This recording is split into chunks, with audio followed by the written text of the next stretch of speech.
Welcome to this week's edition of Flashback Friday, your opportunity to get some good review by listening to episodes from the past that Jason has handpicked to help you today in the present and propel you into the future. Enjoy. Speakers, publishers, consultants, coaches, and info marketers unite. The Speaking of Wealth Show is your roadmap to success and significance. Learn the latest tools, technologies, and tactics to get more bookings, sell more products, and attract more clients. If you're looking to increase your direct response sales, create a big-time personal brand, and become the go-to guru, the Speaking of Wealth Show is for you. Here's your host, Jason Hartman. Welcome to the Speaking of Wealth Show. This is your host, Jason Hartman, where we talk about profit strategies for publishers and infopreneurs and authors. Today we're going to talk about authorship, and I have an interview here coming up with Ariel Gore, who is the author of How to Become a Famous Writer Before You're Dead. Your words in print and your name in lights. So we'll be back with that in just less than 60 seconds. What's great about the shows you'll find on jasonhartman.com is that if you want to learn about some cool new investor software, there's a show for that. If you want to learn why Rome fell, Hitler rose, and Enron failed, there's a show for that. If you want to know about property evaluation technology on the iPhone, there's a show for that. And if you'd like to know how to make millions with mobile homes, there's even a show for that. Yep, there's a show for just about anything. Only from jasonhartman.com. Or type in Jason Hartman in the iTunes store. It's my pleasure to welcome Ariel Gore to the show. She is the author of 7 books, including How to Become a Famous Writer Before You're Dead, Your Words in Print and Your Name in Lights. Ariel, welcome. Thank you. It's good to have you on to talk about the specifics of writing technique, and really looking forward to covering this topic. We have not covered it before. First of all, tell us a little bit about your background. Well, I studied to be a journalist, and I got really interested in magazine journalism. I started a magazine called Hip Mama when I was a pretty young single mom, and so I started my writing career that way, self-publishing the magazine and really getting it out there. So I guess my background is as a writer and an entrepreneur at the same time, which is something that I think that they don't really teach a lot in writing school, even in journalism school, especially not in the MFA programs. You know, right now writers are taught to, write to old school magazines, send out their stuff for submission, hope that a publisher will be so enthralled by their writing that they'll pick them up and do all the promotion for them.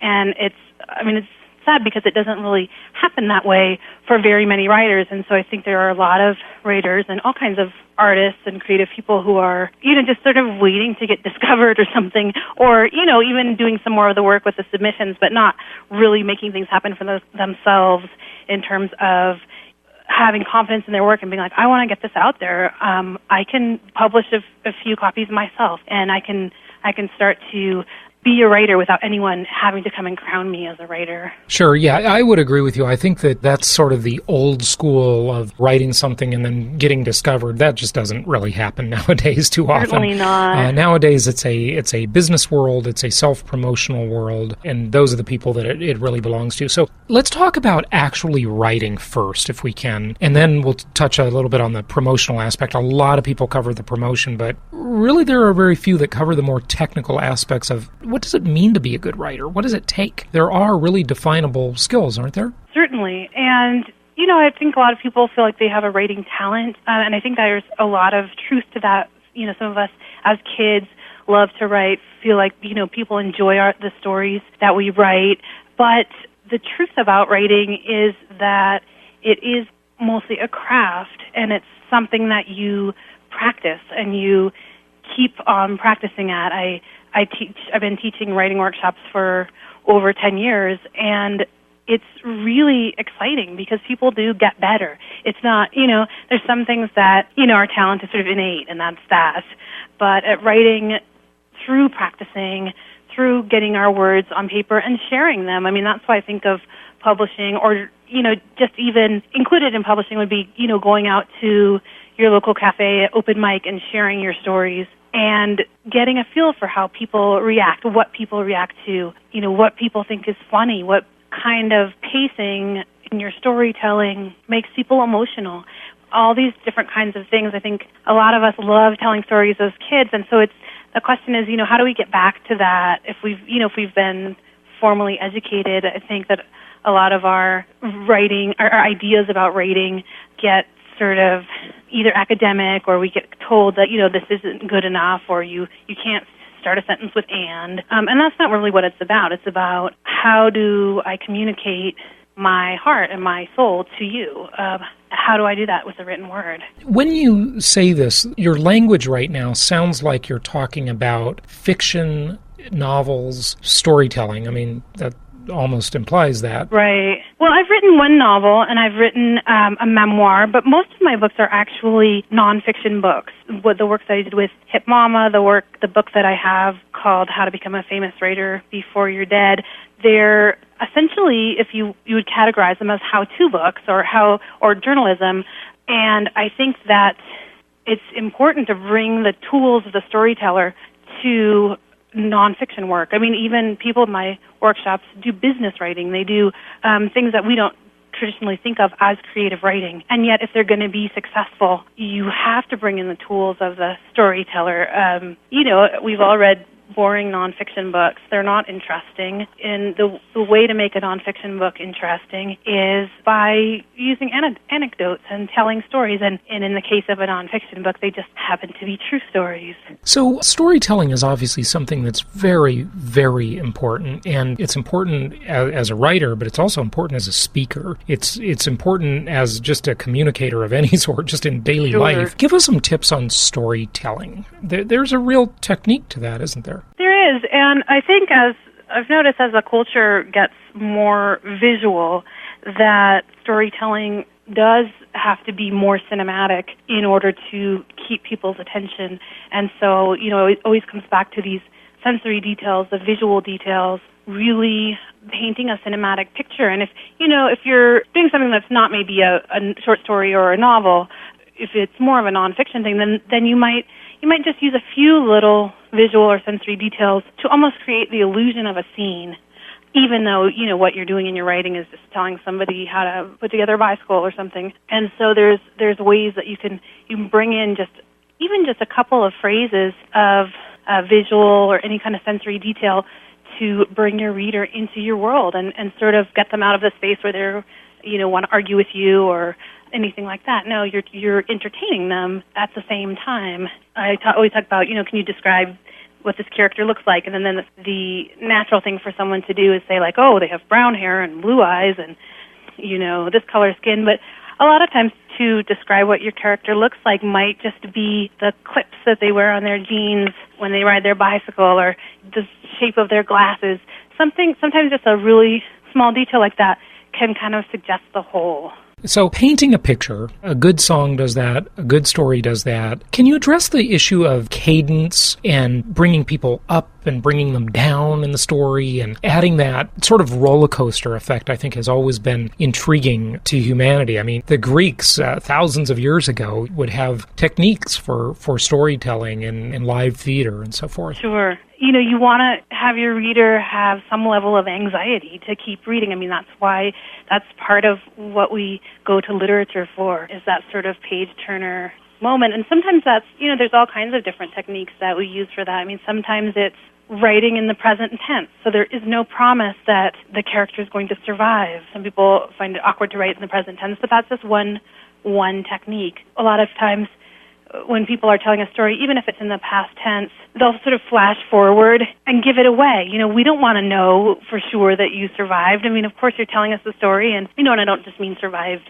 like you're alive at the end of the story, but that that the love survived, or your action plan survived. So if you're writing a story about someone who had a great goal to do something, we don't want to have any hint beforehand that they succeed, even though, we hope we're not reading a tragedy, but there's always, it's the writer's job to always keep that up in the air. I mean, that's life too, right? Every day. You don't know if you're going to meet your goals or if you're going to discover who's done it. And so I think that's just a very human part of storytelling. Some writers really don't like to share their work with other people while it's in progress, and everyone has their own process, that's fine. But I think it's so important to, have a writing partner or a small writing group or a small writing workshop where you can start to share your writing. And, again, it's practice that's going to help you out with all these techniques. So sharing them, seeing what works, oh, that was too fast for me. Oh, that's too slow for me.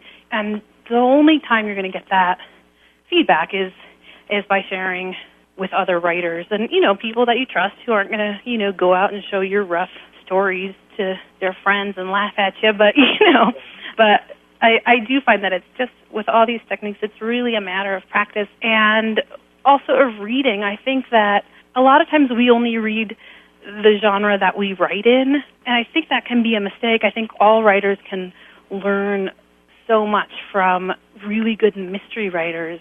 I mean, what you're talking about, sort of plot and keeping that anxiety with the reader, we can read old noir stories, and, we don't have to pick up all that sort of cheesy language, but the pacing of the Maltese Falcon is this amazing thing. And so even if you're writing something completely different, you're going to learn from that.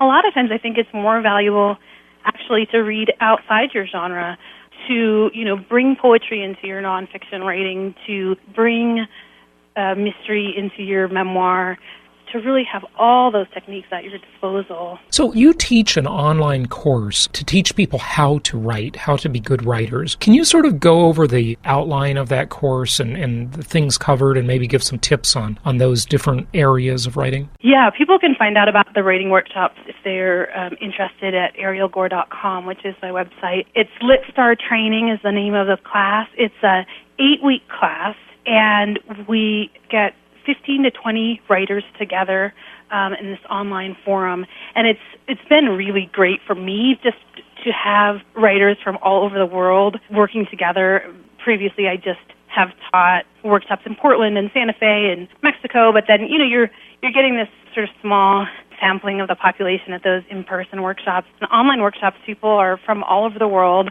All we have in common is that we're writing in English, and there's an assignment. There's 2 assignments every week. It's actually quite a productive experience. There's a quick write every week, and so I just give people a prompt, and they set their timer for 8 minutes, and they write on the prompt, and you can't do it wrong, and you just have to post it after the 8 minutes. I think sometimes people cheat because there's some really great stuff that they post, but the pacing of the class is such that they probably don't take more than 15 minutes to do it. So they do that, you get in the habit of almost meeting a deadline. I mean, going to journalism school was actually very good for me as a creative writer in that it's midnight, your piece is done. That's it. It's not perfect. You're going to press, it's done. And so I sort of bring some of that into the quick write. And then each week there's also a longer assignment that I give people. And people either work in memoir or fiction. Sometimes people will be working on book projects, and they'll sort of take elements of my assignment, but actually be writing a chapter for their book every week. So we've had a couple of books come out of the class, so that's been exciting. And I read everybody's stories and give them all kinds of feedback, and then all the writers in the class read a few of each other's stories. So if you were in the class, you would read maybe 3 other writers' stories and give them feedback. And that's, I think, extremely valuable too. I mean, sometimes if you have a writing workshop and, say you're in the workshop and you haven't written anything this week, you'll say, oh, I won't go this week. But in fact, I think it's actually more valuable as a writer sometimes to listen to other people's works in progress and learn that way what works. A lot of us only read things that are already published. So there's all this sort of mystery and magic. Like, how did it get to be so good? How did it get to be so perfect? And there's a lot to be said for seeing the process as it's built, hearing stories that are going to be masterpieces long before they're masterpieces. I want to just take issue with you real quickly on that for a moment, on feedback. So there is no shortage of the stories where someone got turned down by 39 publishers and all their friends said it was awful, and yet they became extremely successful as a writer. Right. Well, that's the feedback I'm talking about, being with the writers, not going to the editors first because they might not be looking for something that's wonderful. They might be looking for something that sells. And I'm not talking about going to your friends either, because if people aren't writers, it's not the same. And so having and it doesn't have to be a workshop that you have to pay for. You can just put a flyer out there at your local bookstore and get together a group of writers. And whether or not they're supremely talented or experienced, the fact that they're writers makes them see things differently and understand things differently. And of course, there's always going to be a wingnut in your group who gives you crazy advice, and God bless them. And you will learn to have the confidence in your own work that you don't have to take everyone's advice feedback at face value. Sure, yeah, no, I understand. So I just think that's so important. I had a student a little while ago, and who, she'd been sharing her stories with her friends for a long time, and she was writing memoir, and she was writing about a really hard time in her life. And so, of course, the friends kept coming back to her with feedback about her life, which is nice of them, maybe, but or not so nice. But that's not, as writers, we are obviously compassionate and sorry that people have had these maybe hard times in their life, but we're looking at the writing and how can we change this experience into art, this hard thing that you went through, into something that's healing. We'll be back in just a minute. Now's your opportunity to get the Financial Freedom Report. The Financial Freedom Report provides financial self-defense in uncertain times, and it's your source for innovative, forward-thinking investment property strategies and advice. Get your newsletter subscription today. You get a digital download and even more. Go to jasonhartman.com to get yours today. Now, let's switch gears if we could. Well, is there anything else before we switch gears? Because I want to talk to you about promotion, Arielle. Anything else you want to mention on the technique of writing? I know there's a lot more to this, and it's really rarely covered. There's a lot of write something, who cares if it's any good, go out there and promote it to death and it'll be big. Just wrap this up and make sure we cover some of the main points on technique. Well, I love the story of, the goddess Lakshmi, who's sort of bestows prosperity, and the goddess Saraswati, who is all about creativity and reading, and the way that you get Lakshmi to pay attention to you and dump money on your head is not to pay any attention to her at all, but to pay all your attention to Saraswati, who is all about making your art really good. And so that's not about technique really, but it's a focus. I feel that focusing on our craft, the success will follow. There is too much junk out there in the blogosphere, in publishing, things that are very widely published that aren't good, and that is not helping the world, and that's not why we want to be writers. Well, I don't think so anyway. It's not why I want to be a writer. So just focusing on the craft first, and then you can turn around and promote it with all kinds of confidence, because this is a beautiful thing that you've made. It's very hard to switch gears when you really put your heart into something, but it's possible. So that's all I would really add. So switch gears on the promotion side. Once someone has written something, what do they do to have people find out about it? We've all heard the old saying, no prophet is ever revered in their own time, right? Whether it be music, writing, art, every category, philosophy, everything. They're not discovered, or they don't become renowned in their own time. And people want success, and they want it as quickly as possible. What do they need to know about promoting their work? So the first thing is that it is a fallacy that self-publishing is looked down upon. So getting your stuff out there and publishing in print if you can, I think there's a kind of validity to that. And so putting things on the internet is fine. Publishing is sharing your work, and that's part of storytelling, is putting it out there. And so getting away from these ideas that somebody else has to do that for you. When I first started book publishing with outside publishers about 15 years ago, they didn't talk about this thing called a platform, which they all talk about now. What's your platform? Well, what your platform is the promotion that you have done yourself. How many people in your town know about you? And it's not because, you were swept off your feet and put on television. It's because you've been going around to bookstores that have open mics and getting your stuff out there. It's because you've been publishing zines. It's because you've been putting your stuff on the internet and supporting other writers as well. People send me their books all the time to edit them or blurb them, and that's fine, but if I don't know them, their literary community is going to be the people that they know and the relationships that they cultivate. I think writers are notoriously shy and sometimes a little awkward in talking. That's why we write. And so having to suspend that part of our personality and get out there and network and have a literary community can be a lot of work. But you have to sort of say, oh, it's okay that I'm a total weirdo and I can barely talk. That's what writers are like. I'm going to get out there and be my weird self, and that's fine. So there's sort of the scary side of that, but also, as a writer, you're not expected to be a super eloquent glamour queen. You just get out there and share your work.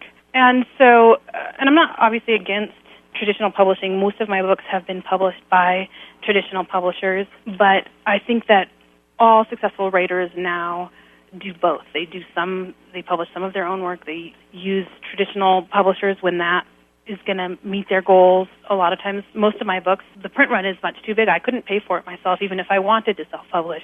What kind of print run are you talking about, by the way, when you say that? I published a book myself last year that actually won the Lambda Literary Award, so I was very excited about that. And I printed 3,000 copies of that, and I could sort of afford that. I think my other books, probably the print runs are 10 to 20,000, and so that's something. Publishers are doing smaller print runs now because they can. It's cost-effective to, just reprint when necessary. Still, if you're trying to publish more than 3,000 books, that's a pretty big investment. There's also the skill set of distributing books, which is quite overwhelming to a lot of writers, and so that's another reason to bring in a publisher.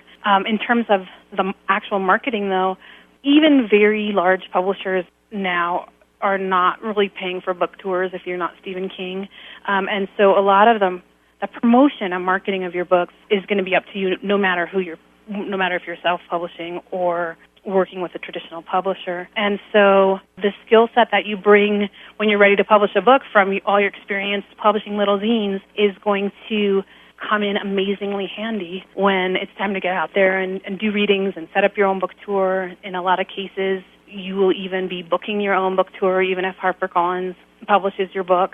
So it's the business side of writing. It's also a really fun side of writing. I think it's very intimidating to people in the beginning, but everyone also has their inner ham, and performing kind of grows on you. How about on the digital side of it? Are you publishing your stuff on all the new digital media, Kindle, iPad, etc., or are you still on the print side so far?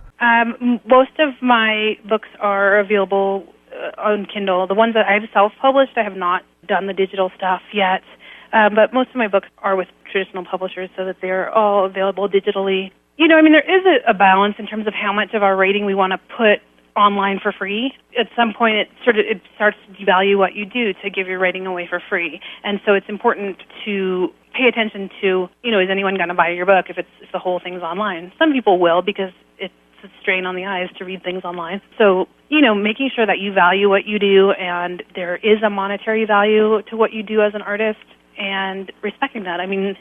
It's not, maybe you're not always going to get paid at all or what the value is, but not letting go of, as writers, as artists, we are giving something to the world. We're doing something really important, and to not forget that, to not feel like people are doing you a favor if they publish your writing or if they buy your book.